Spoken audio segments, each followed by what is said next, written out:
Hey, welcome to the Elle Russ Show. My name is Elle Russ, and I am a #1 best-selling author and master coach. My intention is to inspire, educate, and motivate you with weekly content featuring amazing guests and solo episodes. Visit my website, elleruss.com, to learn more about me, my courses, free masterclasses, partner discounts, and much more. Enjoy the show. Vincent Tolman, or Vinney, hi, welcome to the show. I'm so happy to have you. Yeah, absolutely. It's my pleasure to be here. Thank you for having me. So everybody, this story is going to blow your mind. It's going to blow your mind. And it blew mine. I do want to say right off the bat, and Vinney has been clear about this in interviews before, his website being Living God's Light, and his amazing book about he died and he's here now. So we're going to hear about that in a minute.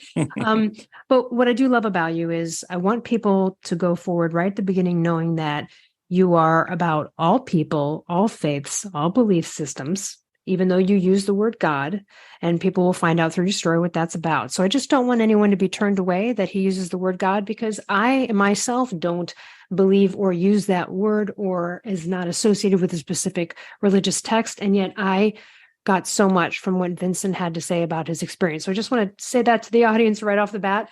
And then, I just revealed the big thing. You died, man. What? I did.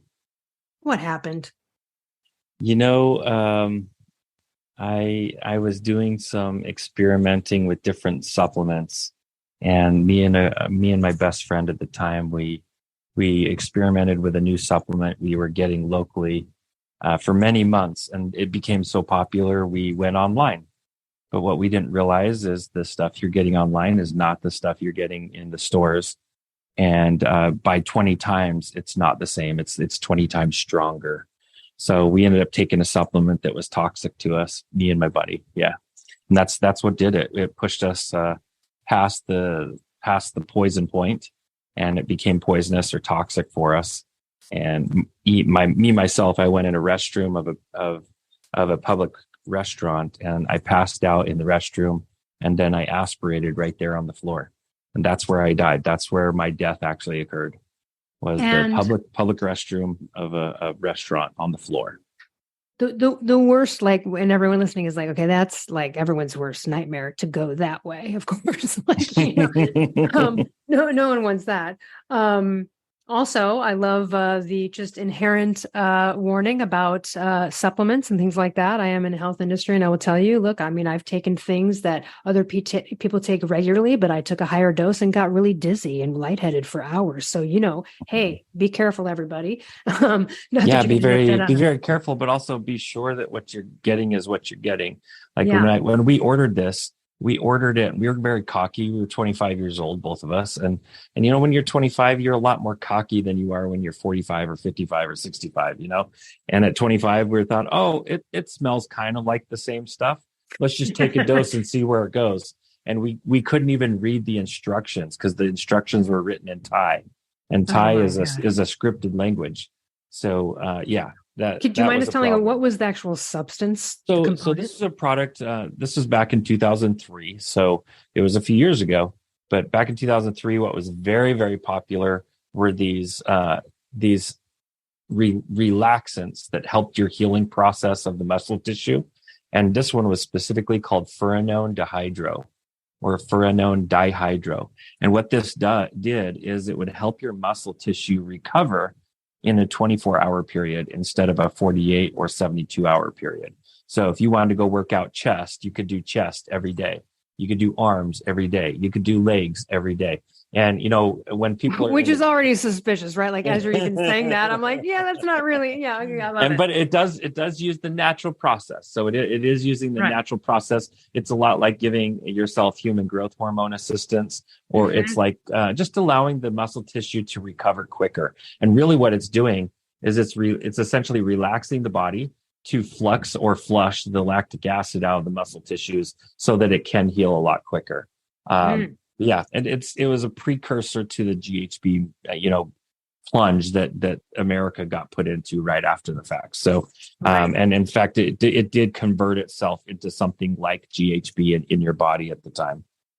Yeah. Okay. Wow. Interesting. So, all right. So your heart stops beating. You're dead on the bathroom floor. How long did it take for someone to figure that out? How long Well, before they what got your body? happened was what had happened is I passed out on the bathroom first, and I passed out falling onto my back, and then I started to vomit while I was passed out. So I did end up aspirating I ended up sucking in my vomit, and that's what ended up killing me. It was the suffocation process. But it took, me and my buddy, we walked into that restaurant about the same time. He walked in just a couple minutes after me. I walked in a couple minutes before him. He went in on and collapsed on one of the booth tables, and he started to vomit there. They saw him, they called 911, and then they thought, okay, problem solved. And 45 minutes later, a customer comes in, and he's like, hey, that bathroom has been locked for almost an hour. Can you open it? The manager opens it and finds a dead guy on the floor, which was me. Oh, And so you'd been there for about like an 45 hour. minutes. Yeah. Wow, yeah. But Yeah. okay, so It was long enough that the body had turned cold, and the chest had hardened. The chest tissues had started to harden a little bit, as well as the legs were starting to get stiff, like maybe even a rigor mortis type situation. now take us through, and by the way, I'll just briefly mention he wrote a whole book about this that's really incredible called The Light After Death, My Journey to Heaven and Back. I find the experience of you sort of visibly seeing yourself, the story with the EMT on the way is something that truly did save your life, really. Yeah. Can you tell us about that? I mean, again, yeah. So I got to witness firsthand someone receiving intuition or someone receiving a knowing, and I got to see how that happens for us. And it was really a beautiful process. I didn't know that I was dead, number one. And I know that seems kind of stupid, but that's really where I was. I was sitting there watching all of this happen below me. And yes, I was aware that there was a death in front of me, but I didn't think it was me, because me was up here above it all, watching it all happen. So I thought, that guy looks kind of like me, but couldn't be me because me is up here. So I'm watching all this happen. I watched the medics arrive on scene. I watched the 2 veteran medics attend to the body, and they went ahead and pronounced the body dead after only a few minutes of attempting resuscitation. And there was a rookie medic. He was very upset that they were giving up so easy. He didn't like it. I could actually hear his thoughts. Like, why are they giving up so quick? Why are we even trying, or why are we even here if we're not going to try harder? And he was kind of going through this mental process of, we should do better. We should try harder. And as he's doing this, they bag the body. They put the body in the back of the ambulance. They're sitting there filling out paperwork with a couple witnesses, with the manager of the restaurant. They wait around for a police officer to show up. They trade paperwork with him. And then as this is all happening, they start to pull away from the scene of this restaurant where they found the body. And as they did, this third medic, this rookie medic who was sitting in the back of the ambulance, he actually started to glow, like in the heart space. So around the heart area of him, he actually started to emulate light. From my perspective, what I was watching, it looked like he was glowing inside of him, like inside his shirt. And it was really weird and quite surreal to me to be even witnessing this. And as it was happening, I felt this energy go over me, like over the top of who I was, and kind of penetrate him and say very loudly, "This one's not dead." And that was, it kind of spooked me. I looked back to see where that energy came from, and I couldn't see anything. I just saw darkness, couldn't see anything. And I witnessed it happen. I knew he heard it, though. I knew he got the message, because as soon as it hit him, he kind of froze. And he was just, doing his normal movement of just resting and sitting there watching and staring at this body, when he froze and went rigid as soon as that message got delivered. I did hear his consciousness say, "You're just imagining things. You're just imagining things." So I did feel him like push it off. And then for a second time, this message came. But right before it came, the light that was coming from him got actually brighter, and he started to glow all the way from the waist to above his head. His being, who he was, started to glow. And for then a second time, I heard, "This one's not dead." And it was so forceful, it was so strong that as soon as he heard it, as soon as that message delivered, he started to take action. He went and unzipped the body bag. He had to undo a couple of straps just to get into the body bag and feel around the neck area and feel for a pulse. He had to undo some straps. So he instantly broke protocol and started to, break into that body bag and actually do some work on this body that all signs were pointing to the fact that he was dead, that this guy was dead. He went ahead and still worked on him. And he got all the way to the point where he had hooked up a defibrillator.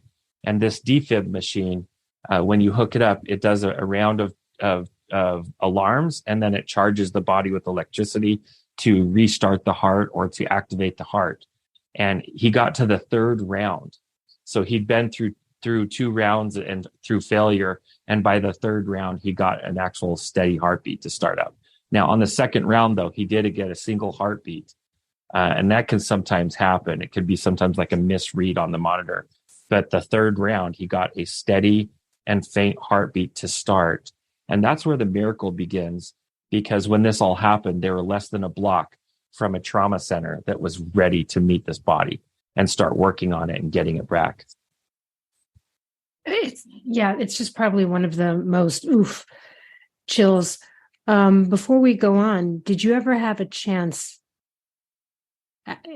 later on in life to have a conversation with that EMT? Yes, I did. And what was that like? And did he say, "Oh my gosh, yes"? I mean, did he corroborate? I mean, I'm assuming, but Yeah, he is the reason that I'm existing right now talking to you. And so to me, I owed him everything. Yeah. And me being a guy's guy, after this whole experience, I went to him and said, "Hey, can I buy you a car? Can I do this?" And I wasn't in any type of position of power or money, but I felt like whatever I had to do, I needed to do, because I was now existing again in the third world, in the dimension of this world. I was existing there because he brought me back. So in a way, I loved him, but there was an aspect of him I hated him too, because where he brought me back from was not it was awesome. Such an awesome place. It's such an awesome place. So yeah, I did get the chance to go meet with him. I wanted to take him out to lunch. He wouldn't even let me buy him lunch. We went Dutch. He went, paid for his sandwich. I paid for mine. And we got to talk a little bit. I asked him about the whole intuition and about receiving the message. He would not respond about anything with that. He just said he knew. He just like, "I don't know. I just knew. I just knew you weren't all the way gone." Yeah. And I was like, okay. So he didn't hear it in the way you did. Like you heard it. He just felt, he just had a knowing. Yeah. Yeah. To him, it showed up inside him as a knowing. And what's funny though, is he referenced it as I had a burning gut instinct that told me you weren't all the way gone. Yeah. So you briefly mentioned, "Damn it, thanks for bringing me back, but fuck you for bringing me back." Exactly. Because you loved where you were. Thanks, but no thanks. Yeah, it's enlightening and interesting, and I think a beautiful way to look at the world. Even if you're listening to this, you're like, "Don't believe a word he's saying," I still would say keep listening, because your experience of what now before you go into your experience of what the other realm was. Tell us, you were not in any way religious or any of this kind of stuff before this happened. Tell us about your spiritual world before this event. So, yeah, I had worked most of my life to have a strong relationship with God. And I had my own separation from God prior to this. So, yeah, myself, I felt like I still had that close relationship or connection where I talked to God all the time, but not through a church. I was stepping away from church during that time. I had really fallen out of activity with my own church, and I was still on a path, but not on a path through a church. I was definitely on my own path away from any type of church when this happened. So I was on my own journey, and in my own kind of rebellious way, I was stepping away from church to prove that I was in control of my life, not the church, if that makes sense. Mm-hmm. And then tell us about Then this. this happened. Then this happened. and this happened. And this happened and brought shattered you all back. the churches. This shattered all the churches for me. It really did. It helped me realize. And here's the reality. I had a friend the other day explain it to me like this. She was like, you know what, Vinney, listening to you talk about God, I think of God as like the center of a wheel, and as all these spokes as ways to connect to him, or religions to connect to him or her or it, God is so much bigger than he or she. God is so much bigger than what we could put into an ego or a persona. God is the everything. God is the creator, the universe, whatever you want to call it, or how you connect to the creator. That is where we're supposed to connect. And that's the beautiful thing about the spokes on the wheel, is not every spoke is going to be for everybody on that wheel, but there's a spoke for you that you can find, and you can connect to God, the creator, or goddess, the creator, whatever you want to believe.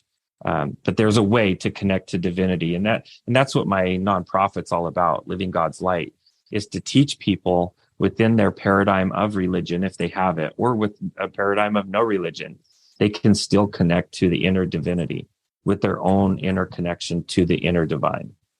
Right. Yeah. Or see it as source, the physics of the universe, mathematics, whatever, what's out there, the unknown, right?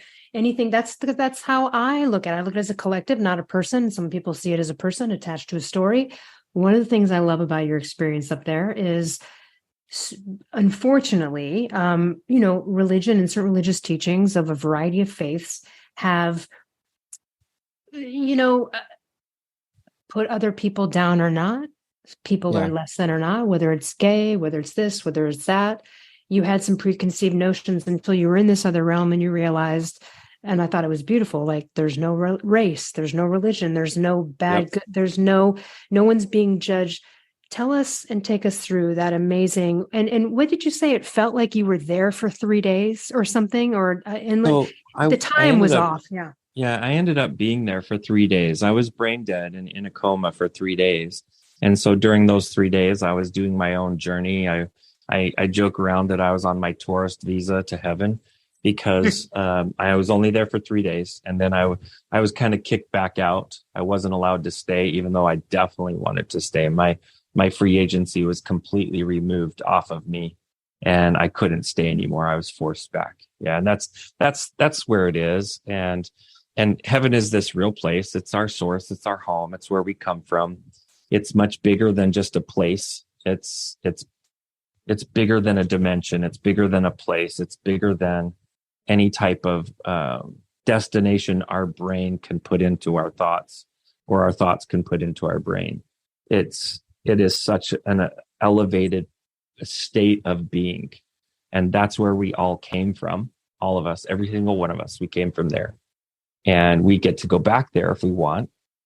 Or we get to go to other places, but it is our home. It's our home base. That's essentially where source is, where the beginning of creation happened. And that's what heaven is. I got to spend 3 days there, and I feel cursed and blessed to have been able to spend those 3 days, because once you're there, you only want to go back there. You think about it constantly and consistently. No matter how amazing or on top of the world you think you can be here in this world, it's still nothing compared to your worst day there. Your worst moment there is still such a blessing. Such a blessing. Yeah. Your story of, you had a guide who you just had the name of Drake. You had this guide, really interesting connections that happened with that later on in hindsight. One of the things that was interesting, I'd love you to talk about, is in your journey during these 3 days, there were a couple of things that I found really interesting. And one was something that can be attributed to a biblical notion of, you've got to believe it before you see it, right? Kind of thing. Mm-hmm. And people in intention, law of attraction, things like that would say the same thing. Like you have to feel the feelings of or believe the thing before you attain it. You witness some of this. You witness some watching a man not be able to get to a certain area of heaven, not like there's a purgatory place or anything, but just a certain other aspect of experience. Can you talk about what I am alluding to here? Because I thought that was really fascinating, because that shows that we have a part from your perspective in this other realm. It can be adopted in reality if we really put our mind to it. So here's the thing. You can't get into heaven with energetic dirt or grime on you. And this is grime or belief systems that do not synchronistically align with creation. So you have to cleanse yourself of this. And that's the purpose of the pearly gate, the gate of pearls. It's not some fence keeping people out. It's a filter that filters off the effects of earth, the effects of physical life. And then once you release and let go of those things, you can actually get into the heaven dimension, the heaven space. And so as I was approaching this actual space called heaven, to me, it felt like home. To me, that's a better name for it, is home. As I was approaching home, I could see this mist, and it was almost like clouds, like big clouds on the outside of the heaven space, almost like the rings of Saturn, but instead of slim and like almost finite, it was big and broad. It went broad around the heaven area or the heaven space. And as we got closer and closer, I realized it wasn't mist, that inside this, what looked like mist, was these big orbs of light. And inside those orbs were collections of souls and spirits that were shedding the trauma and the baggage that they had picked up from earth. And for some, it was, victimness. It was somehow they were a victim, whether it was somebody did something to them or they felt they were victimized by something, they were releasing and letting go and almost exercising or getting rid of the victimness that they were feeling. They had to, almost like yell their anger until they got done with the yell. And once they got done, they kind of awoken to the fact that what they were yelling at was not even in front of them, but they were seeing it in their mind's eye so that they could release it and let it go. And once they finally got to the end of that negative energy, they woke up to the fact that they were surrounded by light. And then from that point, these helpers, I would call them angels, came in instantly and escorted them into the heaven space. And it was really beautiful because it helped me understand this whole idea of a pearly gate. It's definitely not a fence. There's no fences in heavens. There is layers to heaven, just like an onion. And the more you release, the more you align to love, the deeper you can get within that onion. But unlike an onion, the deeper you go, the bigger the layers are. The more shallow you go, the smaller the layers are. So if you want to go to the biggest layers, you have to release the most, align the most to love, and you get to go to the deepest levels, to what I would call the core of creation or source. And that's where the center of the universe is, literally the center of the universe.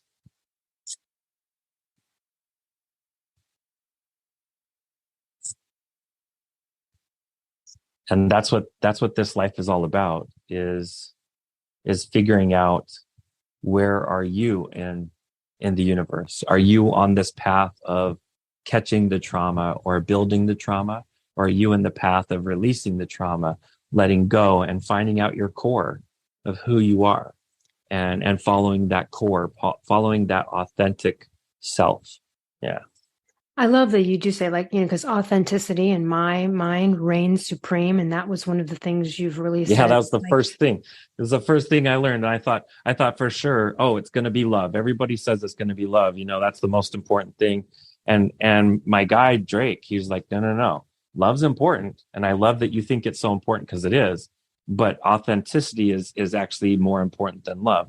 Because if you can't be authentic, you can't feel or share love.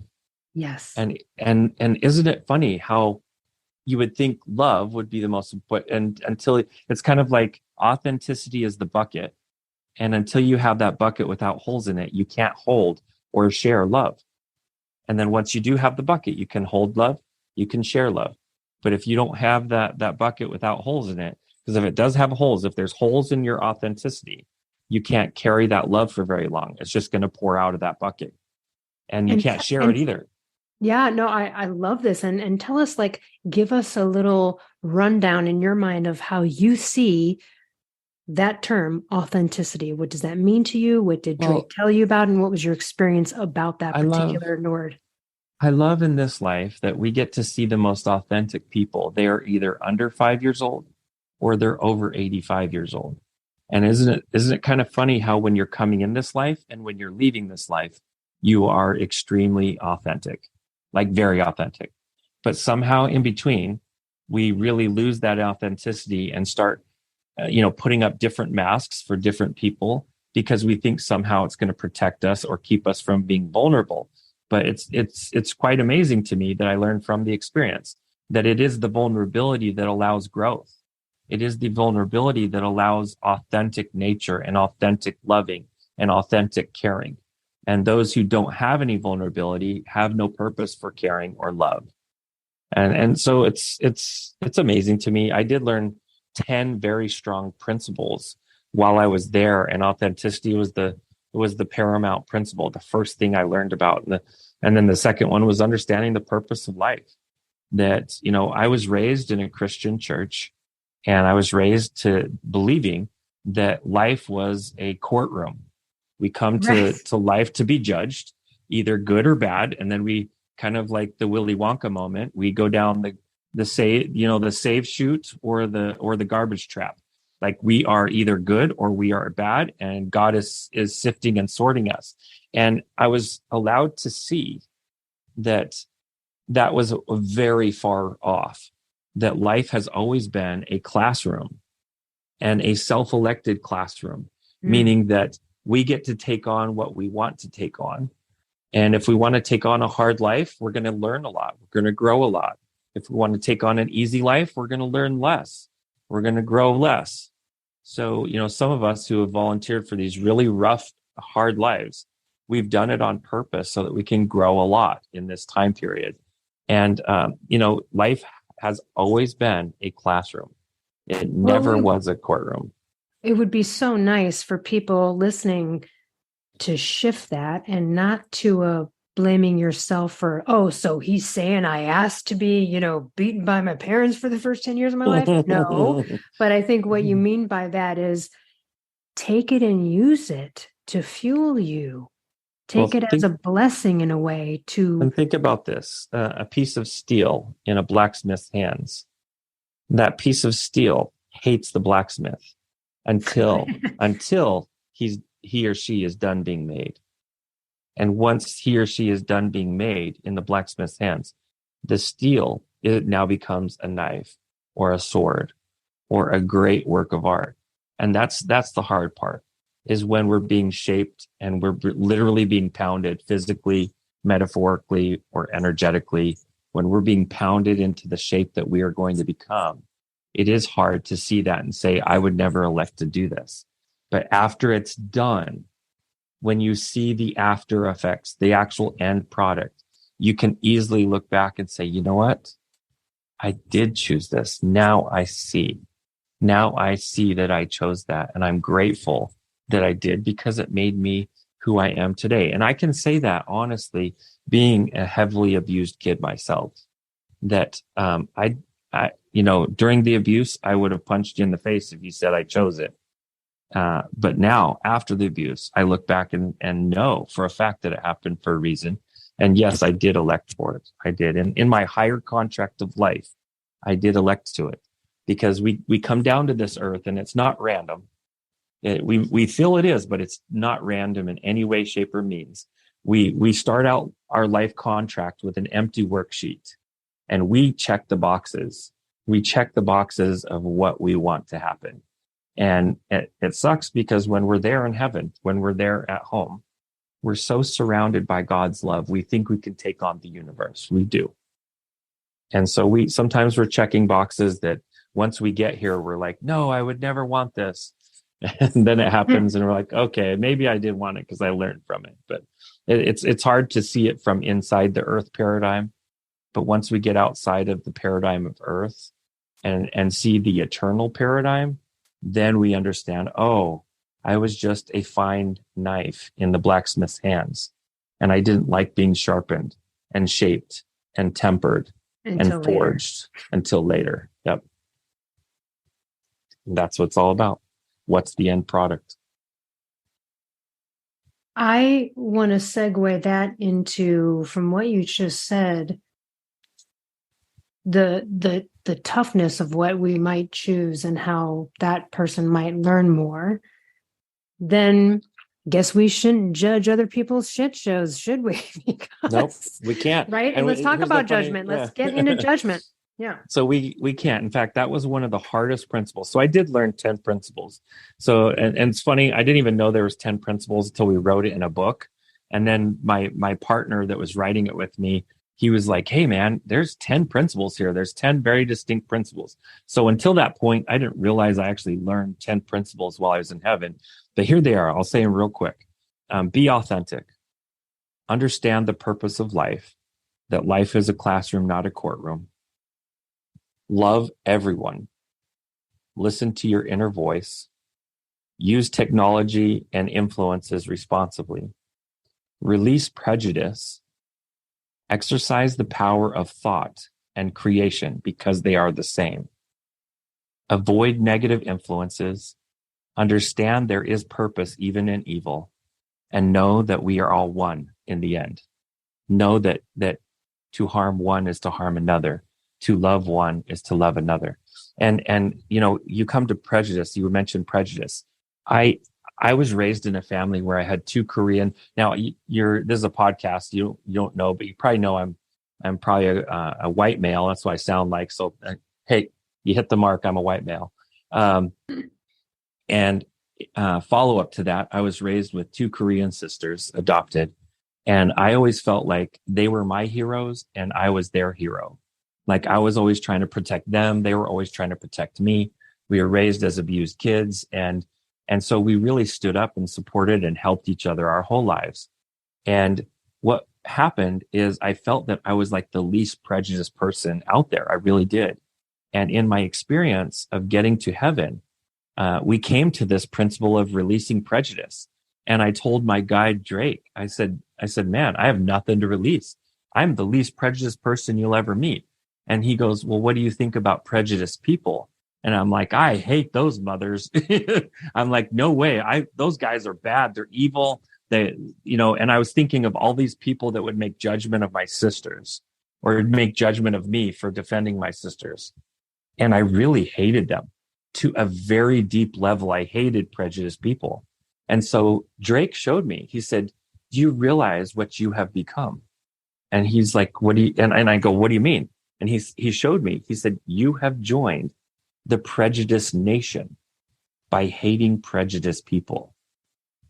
And it was such a mind-blowing experience right there. I had this huge aha that I had to recognize that even the worst predator type person in the world still has a story, and hurt people end up hurting people. That I needed to look at the people hurting others or judging others or being prejudiced as originally they didn't start that way, but they got damaged into that pattern.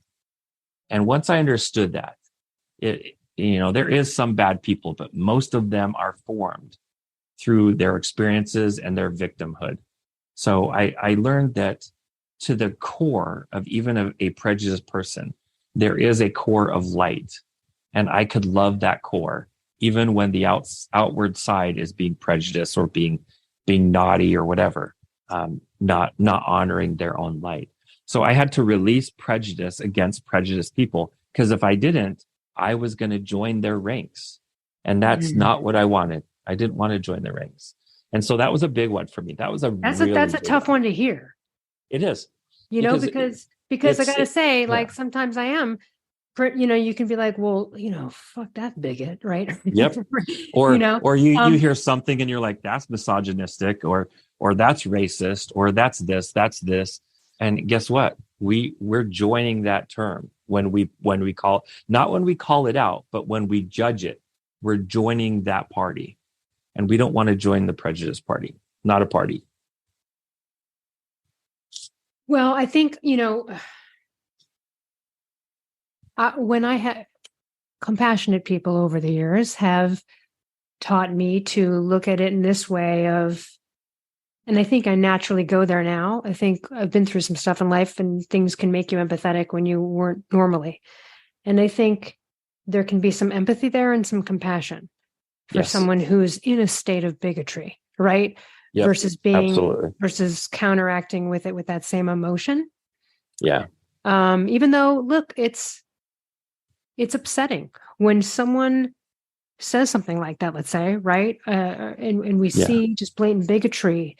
It's so seemingly so evil and so wrong that you want to condemn it personally. And it also is hard to go from the emotion of like, what did they just call that guy to, oh, I feel compassion and I'm sorry that person isn't loving enough. So help me resolve that within myself. So, the way I see it and the way I've experienced it is inside everyone, there is a yin and a yang. There is great light with a little bit of dark, and there's great dark with a little bit of light. There, when you look at the yin and the yang, you understand that it is not just a one-dimensional shape. It is three-dimensional, and it's not just spherical. It's almost cylindrical. And when we go into our periods of light, we will always have a small propensity towards darkness. And even when we go into our darkest night of the soul, we will still have a small propensity towards light. And I see that inside everyone. Even though they may be experiencing a dark night of the soul, that doesn't mean that's who they are. Who they are is both the darkness and the light.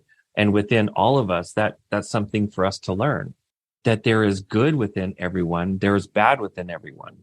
And there's the propensity to do great good, but also propensity to do great bad or great harm in all mankind. And that's essentially the aspect of who we are in these meat suits running around living on this third rock from the sun, on this earth, in the earth school. That's part of the condition for us to be here. But what's really neat is within every being, there's a higher side and a lower side.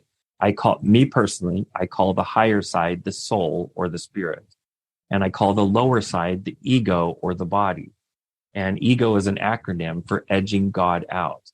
And that's the two aspects that are in the yin and the yang, the soul or the spirit, the ego or the body. And those are not enemies because the yin is not an enemy to the yang. They work together in synchronicity to get progress, to get movement. And that's what we're doing. Our mind is actually choosing which side we're working with. And sometimes we're serving the higher self or the soul. Sometimes we're serving only the body or the ego. And so, the balance is, how do you navigate that? Well, being anchored in the light, you still need to work with the ego. You still got to work with the body so you can grow and learn and progress here on earth. Yeah. So I have so many questions. I mean, everybody has so many questions. Okay, so I'm going to ask more about the other realm, but I want to... Ellie, this is what you get when you talk to a dead guy, okay? This is what you get. That's right. Sorry about that. Yeah, well, I asked for it, didn't I? So, okay, I want to ask you about the other realm more, but I want to get back to real life. What is an experience you've had since that time, since learning all that you learned, and being in now this new experience? You're like, okay, I was dead, now I'm back. And now you're back. How do I say this?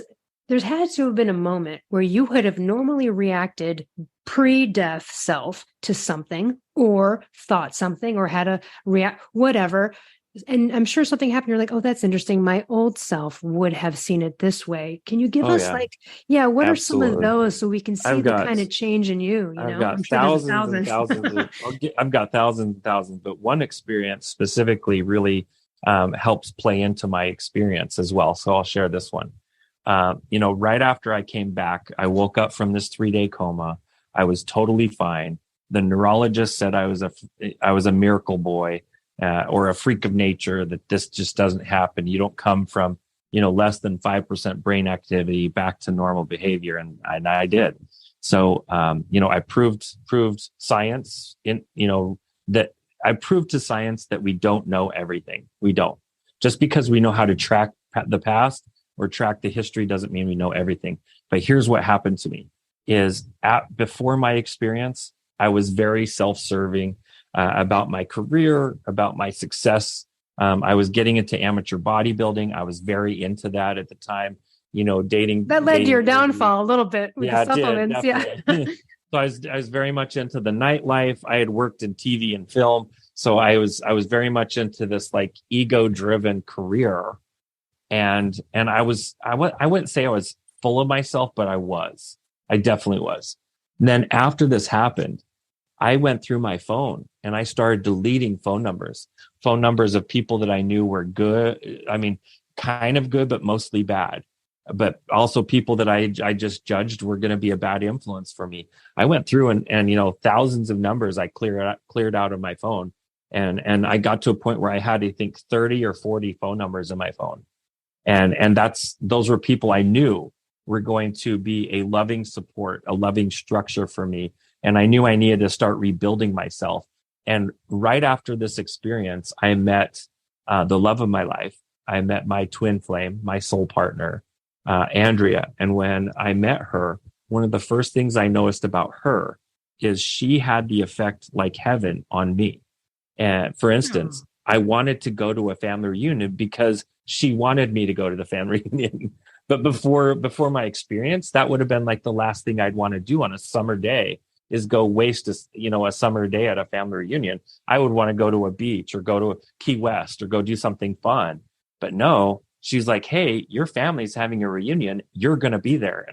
And so I was kind of voluntold, you're going to go to the reunion. And I loved that she wanted that because I knew that's where God wanted me too. And destiny had us there at this family reunion because I had been on this journey where I was starting to believe these neurologists and starting to believe the psychiatrist and the psychologist both, who were saying that I was delusional and that everything I experienced across my 3 days in heaven was just a delusion. It was my brain starved of oxygen, making up things with my imagination. And they were almost convinced me of it. And they were also trying to convince me that I was some type of psych disorder, like schizophrenic or one of these disorders. And I was almost there. But at this family reunion, I sit down in this little town of Wyoming called Afton, Wyoming. And I go to this high school and I watch this big play. And on the screen at this play, they have a big movie screen. They're showing slides of some of the founders of the town. And about 5 or 6 slides in, there's my guide. My actual guide from my experience was on a slideshow in a little town in Wyoming. And it was July 5th. I'm sitting there watching my guide. The guy who was my escort in heaven for 3 days is sitting in a real slide picture. And I couldn't, the second that Andrea pointed him out to me, she's like, is that your guide? Because I had described him so well to her. She felt like she knew what he looked like and how he behaved. And when she saw that picture, she was like, that's him. And was it like an old-timey black and white picture? It was. Yeah, it's an old-timey black and white. And I have it on my website too, if people want to see it there. It's kind of behind the story stuff. But I'm sitting there looking. I couldn't speak. I froze and I started to just weep. I just silently started to weep and I couldn't even speak or move. And it took even a few minutes of me just being frozen there when Andrea realized, hey, we need to get him out of here. He needs to go die. He needs to go process this. But here's the hard part for me. The slide had his name on it, but his name was not Drake. His name was Charles, and his last name was Kazare. And here's the funny thing. My grandmother was a Kazare before marriage. So I knew that maybe she knew who this Charles Kazare was. So the first thing we did was we drove straight to my grandmother's house, which she lived just down the street. Went straight there, walked in the house, didn't even knock or anything, because that's how you do it at her house. Walk in and I'm like, Grandma, tell me about Charles Kazare. And her exact response was, oh, you mean great grandpa Drake? Yeah. And I lost it. I completely lost it, Ellie. I'm not a crier. It's not what I do. It's not my thing. I just started weeping like a little girl. I went down on my knees and started weeping. And I'm like, that was my guide, Grandma. He was my guide for 3 days. He escorted me through heaven, and he helped me come back. It was really cool. So that's a perfect example. Family reunions. I wouldn't have gone to one in my 20s. I wouldn't have, unless I had my experience. All of a sudden, family reunions were important to me. Well, and I'm sure glad I did. And because so vindicated your experience. Well, the beauty of it is now I'm not crazy. Now I know. Right. Well, I should say this. Now I'm less crazy. I am crazy still. I'll admit that. That, to go to heaven and back just makes you a little crazy. But I'll tell you, now I knew that what had happened was my brain did not make anything up, because my brain couldn't grab images. And I even met with the professionals about this. Your brain can only work within the realm of reality. And if I had never seen that picture before, and I never had, there was no possible way for my brain to reach out and grab that and use it in the imagination. There's just no possible way. Right. The only way that it could have happened is if it actually happened. And then I had, if you read the book, I had a few experiences where I was able to bring through certain information for people. And that really helped solidify for me too, that, I'm a little crazy, but not so crazy, not as much as I thought it was. Let's talk about money and wealth and abundance in reference to what we would desire in life. Let's say, does it matter if someone wants to make a ton of money just to live a great life here in this realm and be on private jets and stuff? Is it more likely if they choose an altruistic route? What if someone wants to make millions of dollars so they can help a bunch of people? And then also, based on what you've said in the other realm, it seems people are supposed to help their own selves in a lot of ways.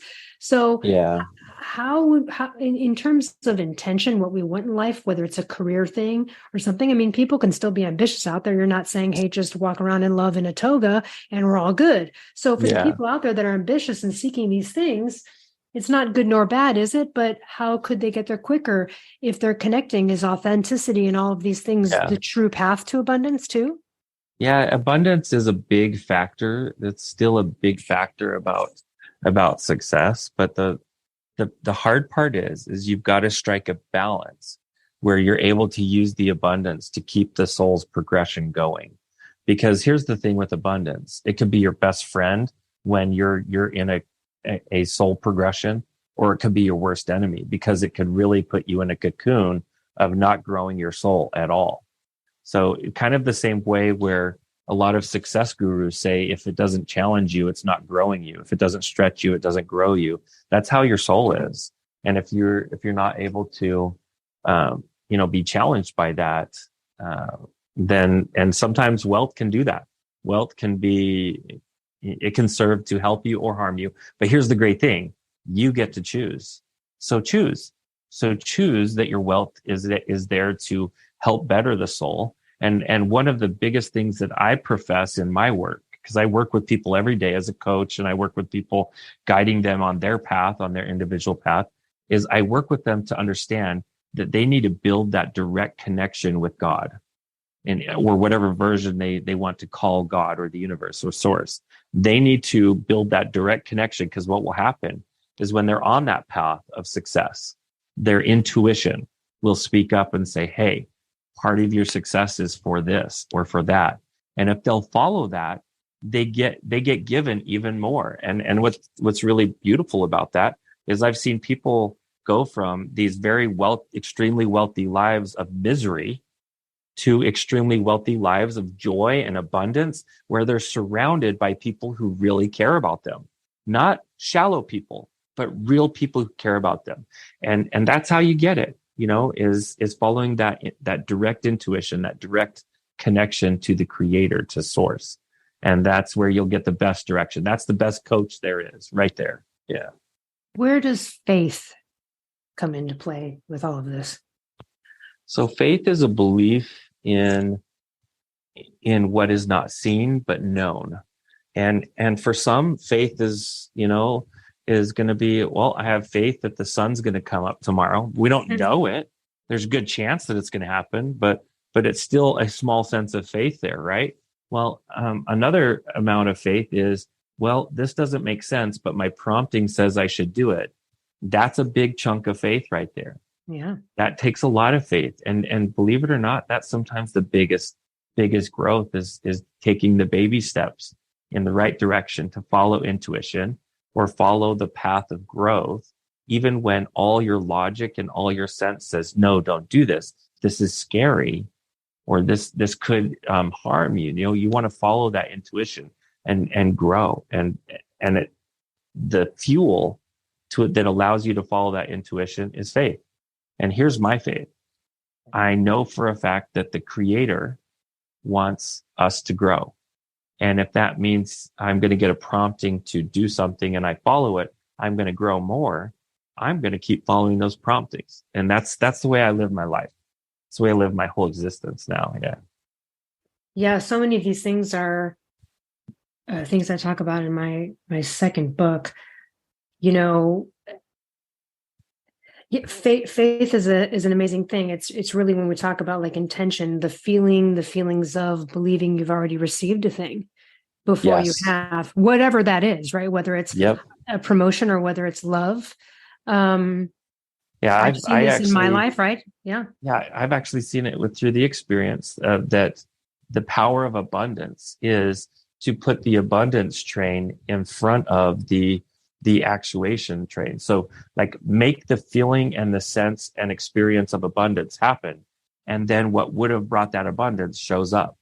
It's like you kind of have to have the abundance party, and then the actual source of abundance shows up. And it's really neat. And the way you have the party is through gratitude. So start having gratitude for the things that you really want or need the most, and live as if it already exists. And guess what? It will. Now, that doesn't mean, go buy a flat in Dubai. But what it does mean is act as if you did, and then you will. Does that make sense? Absolutely. Yeah. I love this so much. And also how quickly what I like to remind people is to be reminded of the past manifestations and also the mercies. Like I could right now recall a time 10 years ago, I hopped over a fence.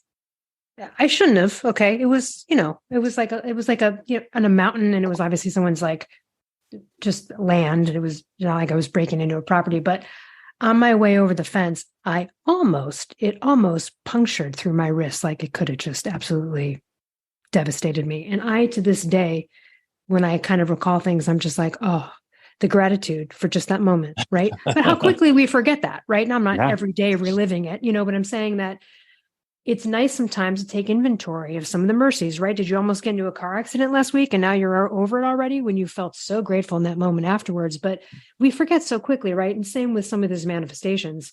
These good things happen, we're on to the next one. So the gratitude is so important. It is. And it's the little tender mercies. I was coaching someone just the other day where they're like, what do I have to live for? And they made me this big, long list of problems and scenarios that essentially would seem like hell to people. And I turn around and say, well, I sure wish you had a heart that beated for you every day.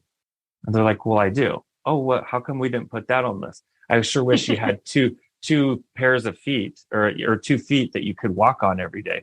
Well, I got those. And I'm like, oh, well, wait a second. How come that's not on the list? I would sure wish you had 2 hands that you could reach out and grab and use and type.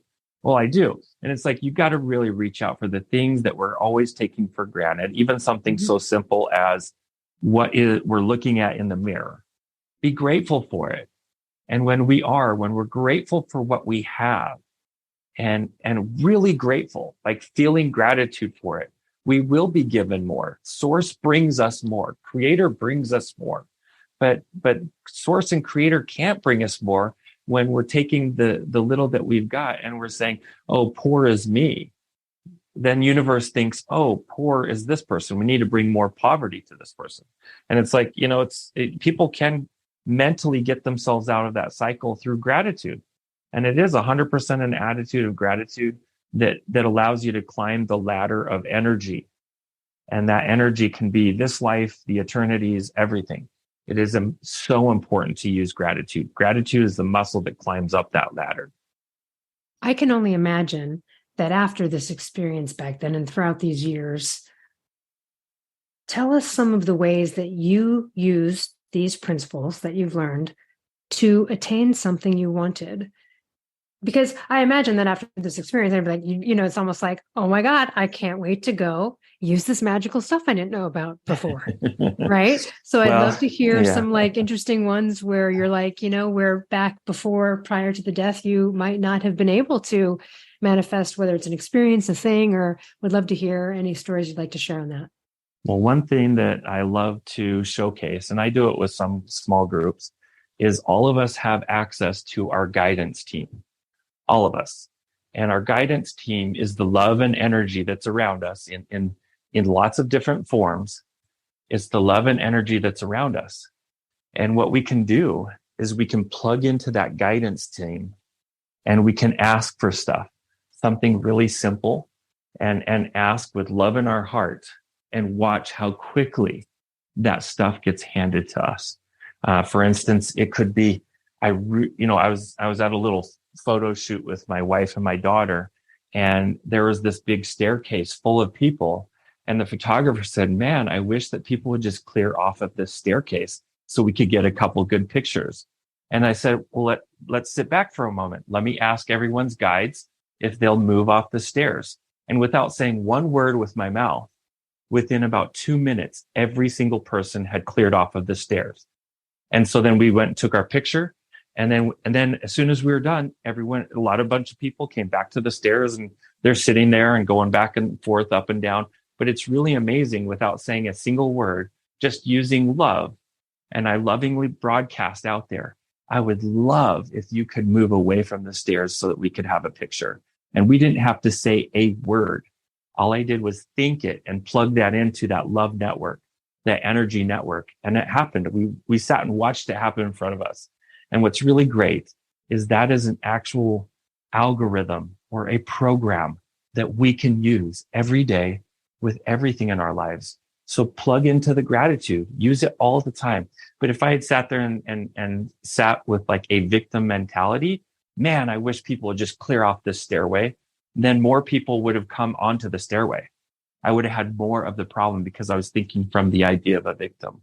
Resistance. Exactly. And also you were in full faith when you had that thought, like, I was, right. And so you have to do that too. You can't just say it. Yeah. Well, especially we had the photographer, my wife and my daughter were all sitting there watching, and I could feel the opportunity that, yep, this was a time it was going to happen. And so we did it. And sure enough, it happened. So, and there, of course, there's been lots of other times where I'll be sitting there and I'll think a certain thought to someone I love.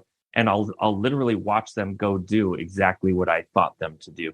So it's a beautiful thing when you're doing it out of love and out of gratitude, how powerful it is. Like the universe starts moving and creating what you want in love and gratitude.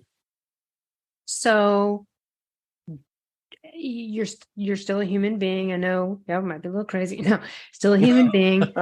So I'm assuming that you still have moments of old self-reaction, or are those completely gone? Have you gone to Byron Katie'd it? Have you Byron I wish they were gone. They're not gone. I am very different. I am extremely different.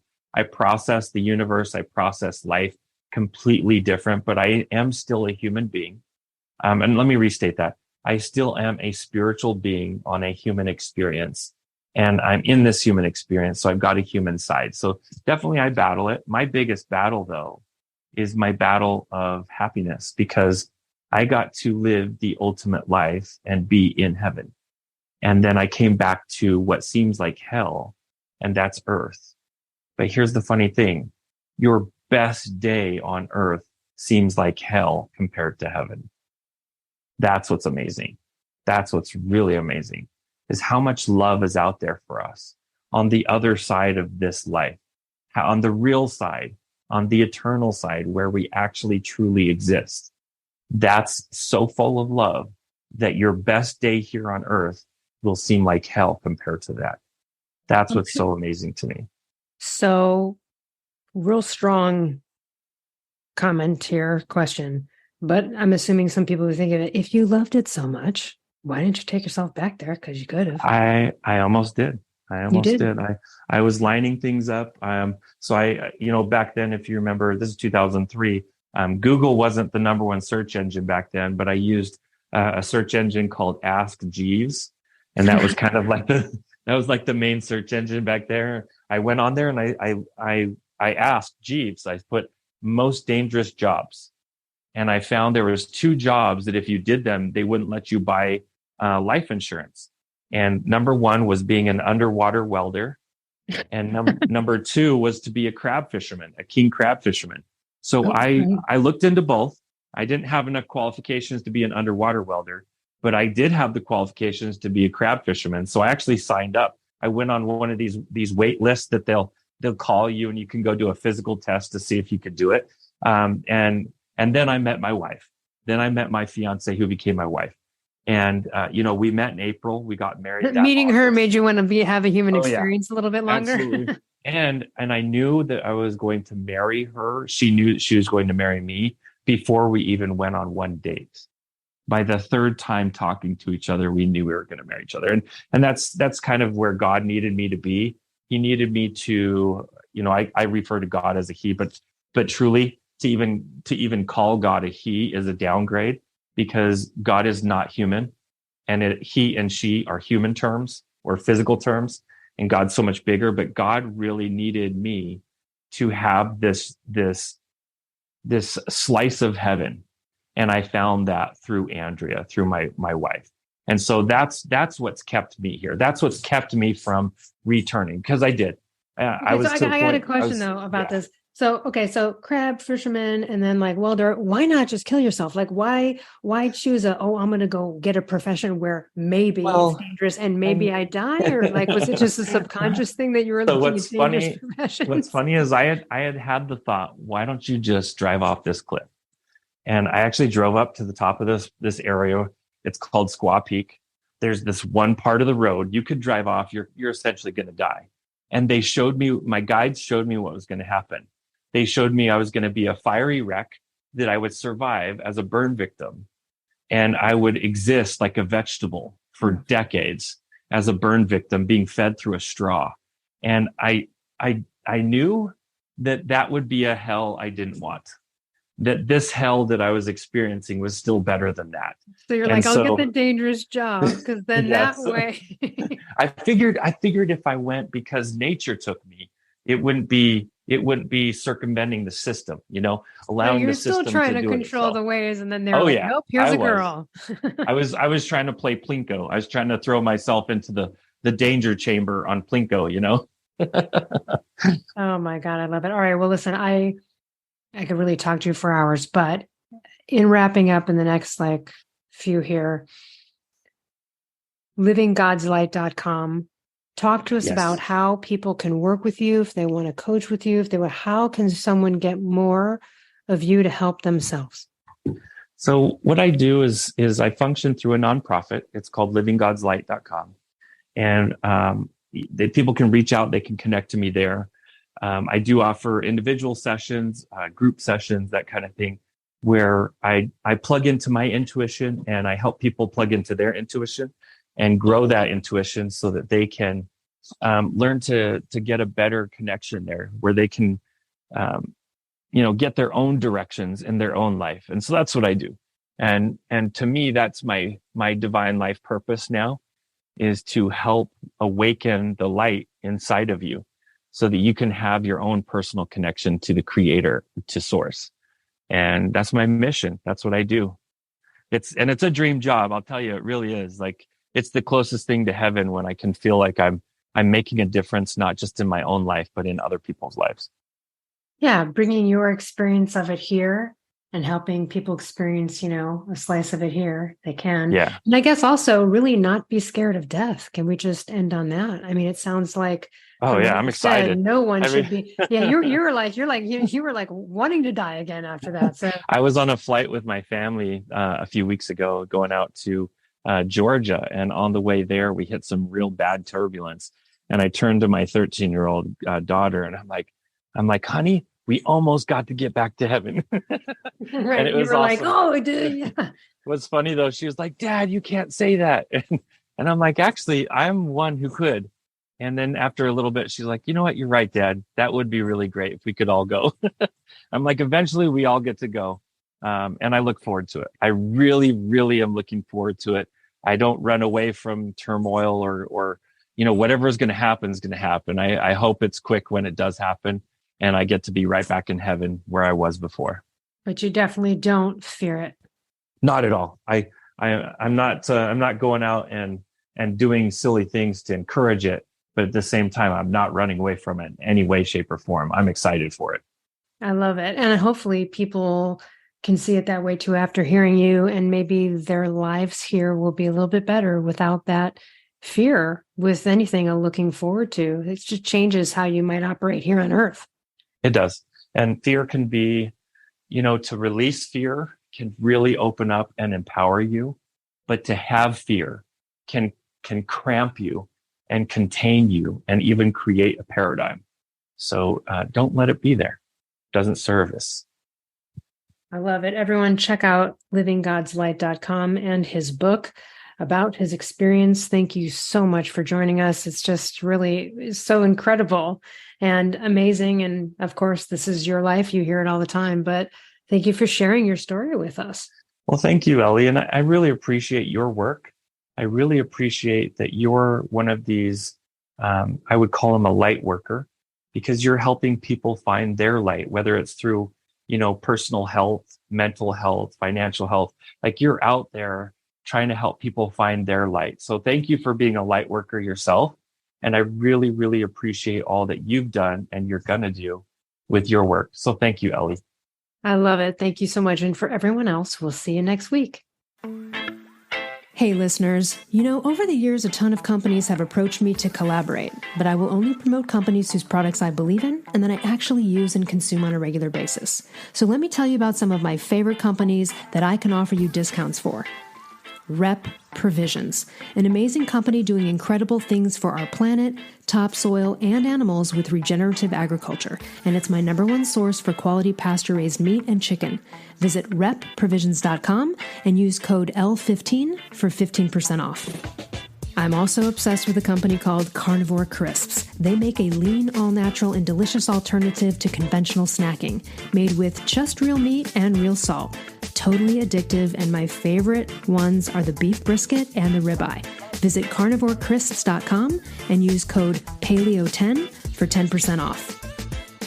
I also love and regularly use Paleo Valley products. They make amazing supplements and delicious paleo products. I use the superfood greens powder, grass-fed beef sticks, the organ complex, and their bone broth bars. I love the lemon and apple. I also use their essential C complex and more.